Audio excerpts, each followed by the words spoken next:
નમસ્કાર ખેડૂત મિત્ર, આજે આપણે વિઝિટ આવ્યા છીએ તો તમારો પરિચય લેશું. આપનું નામ?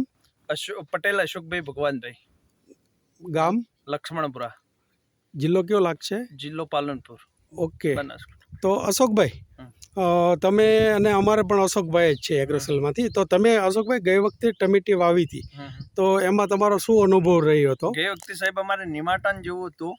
એમાં ટમેટી અમારી ફેલ જઈ હતી. બરોબર. અને કઈ ટાઈપના આ ટાઈપના ગાંઠો તમને દેખાતા? આ ટાઈપની ગાંઠો હતી, એના કારણે અમારા ટમેટી આખી ફેલ જઈ હતી. બરોબર.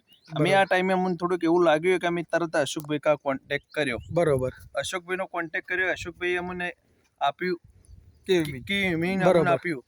એને કીધું કે 1.5 વીઘામાં 500 ગ્રામ ચડાવવા. આ કેવી મીન? હા, આ કે ઈમ્યુન. આનો કઈ રીતનો ઉપયોગ કર્યો છે? અમને 500 ગ્રામ અમને ચડાવવાનું કીધું ડ્રીપમાં. બરોબર. અમે 500 ગ્રામ ડ્રીપમાં ચડાવ્યું. ફેર અમે થોડીક ટપકી જેવું લાગતું હતું કે ફેર અમે અશોકભાઈને કોન્ટેક્ટ કર્યો. અશોકભાઈ અમને 500 ગ્રામનું ફેર અમને 40 mm પંપમાં નાખવાનું કીધું. પંપ સંટાવ કરવાનું. બરોબર. સંટાવ કર્યા ચડી અમને લાગ્યું ફર્સ્ટ ક્લાસ ટમાટી. બરોબર. તમે નીચે આપ્યા એના 10 દિવસ જેવું નીચે આપ્યા એના 10 દિવસ થયા અને ઉપર સ્પ્રે કર્યો અને 7 દિવસ થયા. હા. તો પછી અત્યારે તમને છોડમાં શું ડિફરન્સ લાગે છે, મને બતાવો. છોડમાં અમને સાહેબ બહુ ડિફરન્ટ લાગે કે પહેલા કરતા બહુ છોડ સારો છે. ટપકી નથી અને જે નબળા છોડ પડતા હતા નિમેટોડ્સને કારણે, એ અત્યારે હવે કોઈ છોડ નબળો પડતો નથી.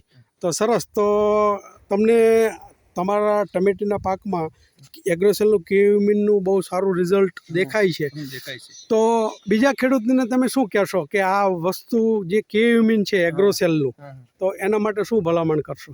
કેયુમિનમાં કોઈ વિકાસ માટે કે એ માટે કેયુમિનનો ઉપયોગ કરો તો સારું રહેશે.